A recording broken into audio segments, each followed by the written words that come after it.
Hey, Dean, you ready? I'm ready. Let's do it. Q&A time, baby! Tune in to Facebook later. Q&A. Coming at you. We had to do a little Snapchat real quick for our favorite people. Snapchat. On Snapchat. Take a break, nation! What is up? It is Tuesday. And we all know what that means. We are back. We're back. We're back in the motherland. Feels HQ. Feels like it's been a while. It does. Feels like it's been too long. I feel energized. I missed you last week, bro. I know. But it was a good show, right? It was awesome. With the tykes? Yeah. Little guys? Can't beat the Little Titans. guys and ladies? Well, we're just gonna start rifling off some questions. I didn't read any of them yet, so I never really do. But they look kind of long, in depth. In depth. We didn't have a ton of questions this week, but they got deep. We dug in there a little. I did read some of them already. You wrote them down. Right. I didn't, so this is 100% on the fly. Shane Wood, you two, what time of day do you prefer to hunt, morning or afternoon? Well, it Shane, just depends on what time of the year it is. Yeah, exactly. Early season, we typically just hunt the evenings, especially when we go up to North Dakota and first couple weeks here in Ohio, just because we're normally hunting food. We're hunting on the food, and we don't want to spook deer walking in the dark in the morning. Yeah, like North Dakota, we don't even hunt in the morning. No. You really can't. You can't.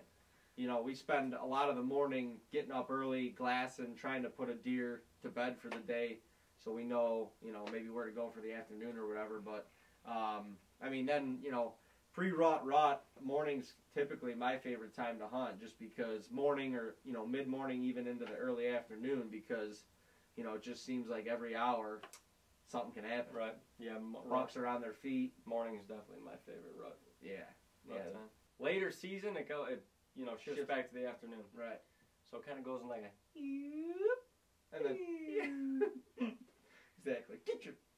Get out of there, boy. Question number 2. Shane, that was a pretty good question. Charles Heady off of Facebook. What kind of broadheads do you use? Do it. Cha! We shoot Ramcat broadheads. They are a fixed blade, 3-blade broadhead.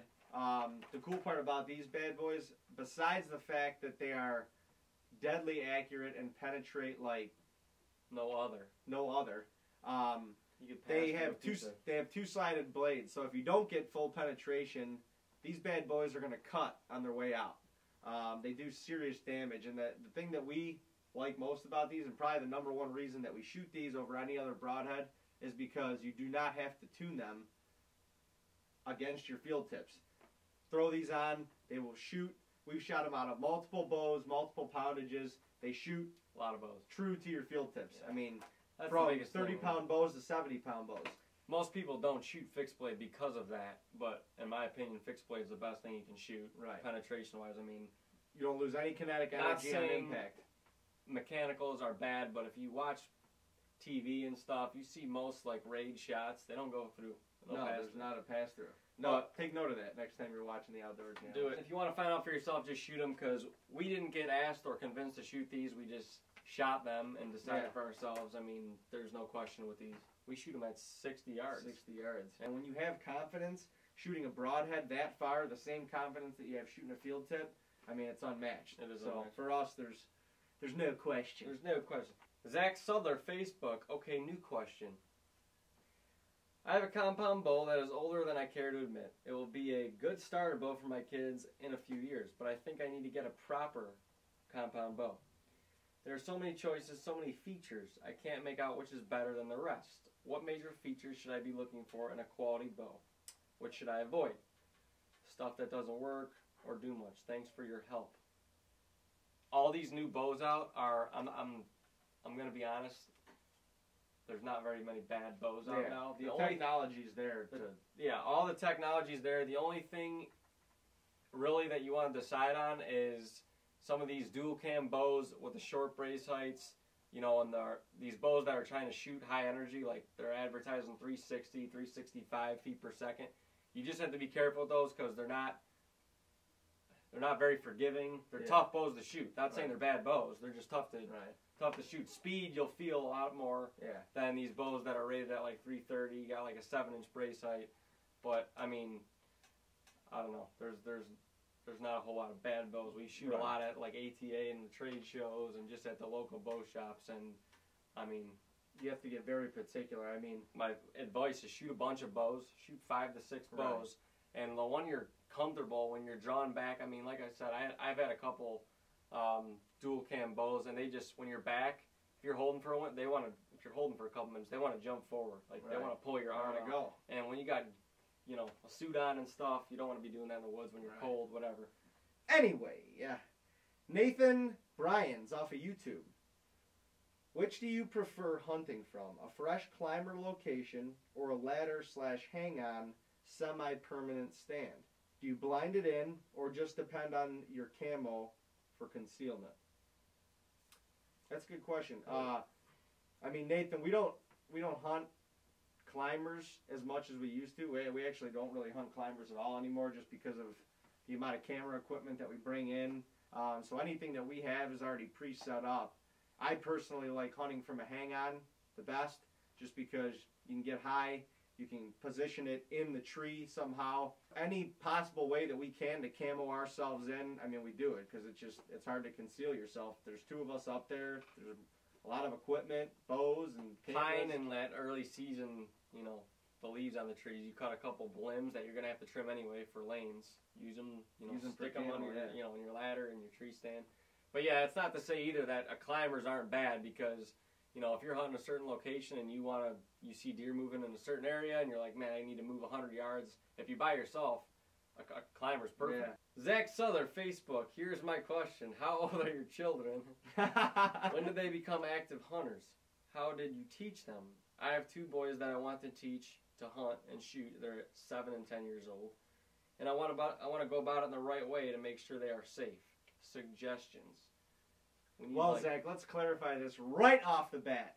The children on last week's show are not either of our children. Those are little cousins. I mean, getting them into hunting is just, you know, taking them out at, I guess, exciting points of the year. You know, you don't want to take them out in the frigid cold. Make sure they're gonna, you know, they're going out there to have a good time, and give them it in small doses up front. You know, it's hard enough for us to sit, you know, 4, 5, 6 hours a day in a tree stand.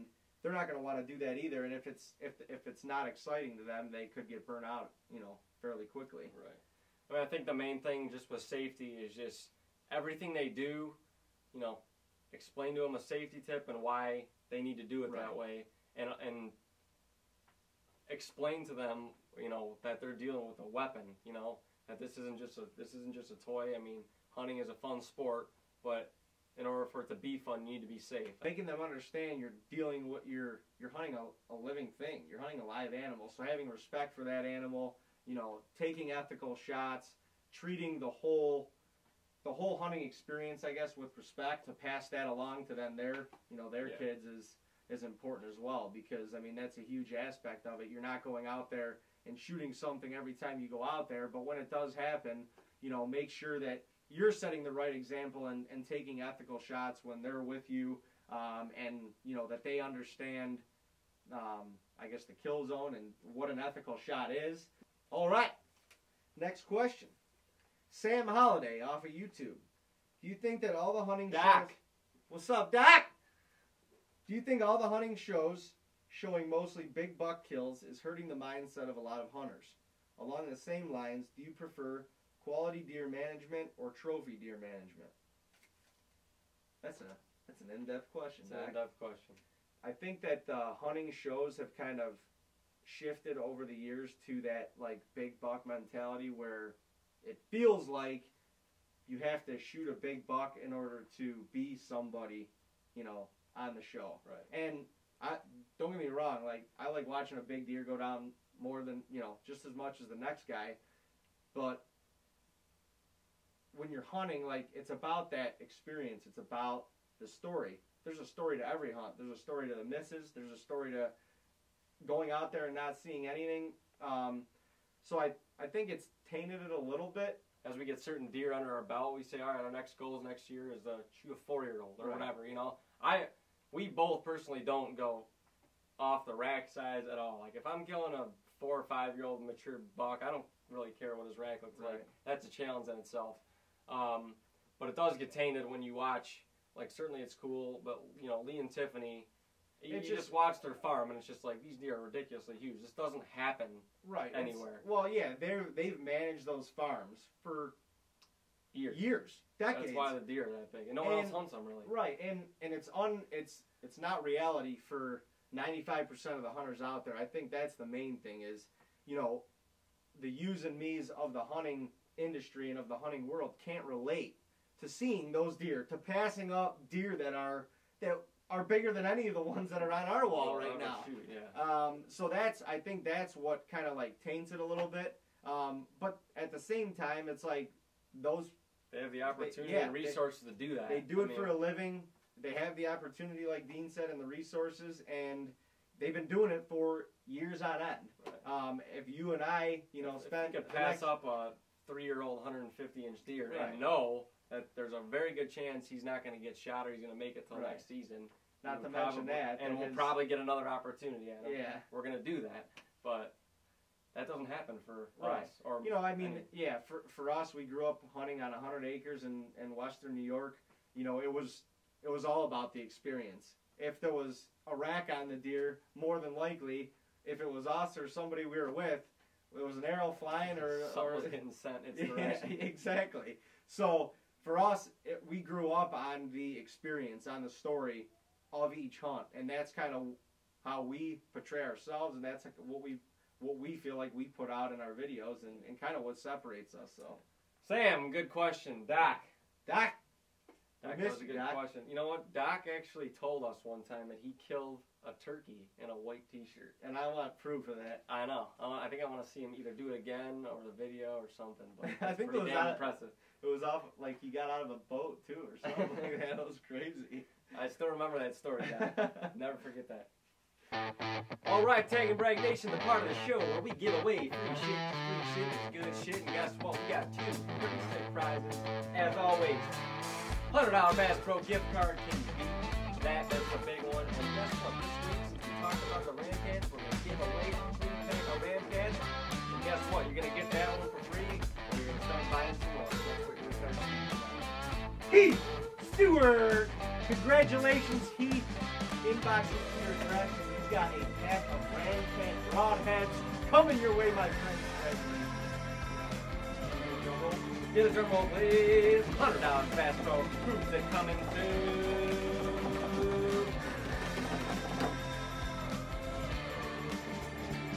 Sam Holiday! The doctor himself! The doctor himself! Hey! You can take this Bass Pro gift card, you can buy some more white t-shirts, and then you can send us a video of killing a turkey in a new white t-shirt. Don't need camo. Doc, congratulations. Thanks for the question. Great question, by the way. Send us your address, and we will give these out to you. 3 months. Don't even look. Spend it well and spend it then. Don't even look. Well, Tag and Brag Nation, it was a great show this week. A lot of great questions. We dove deep, I'll tell you that. Share this post for a chance to win a $100 Bass Pro gift card next week. All you gotta do is share. All you gotta do is share. Obviously, we want your questions too, but to get a chance to win, all you gotta do is share it. And if you have any other ideas for the Q&A, you want to see something we do, yeah, let's jazz it up a little bit.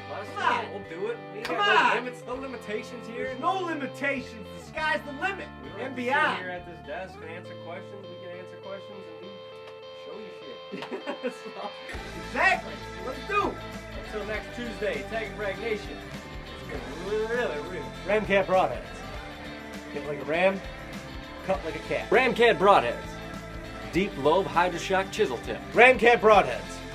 Draft the wind over the blades in flight, eliminating wind drift, and resulting in field point accuracy out of any bow, including crossbows. Ramcat broadheads. Unsurpassed penetration. Ramcat broadheads. They have back cut technology, meaning they cut going in, and they cut coming out. Ramcat broadheads. Back cut and fork cut. Ramcat broadheads. If you're not convinced yet, then you just weren't listening.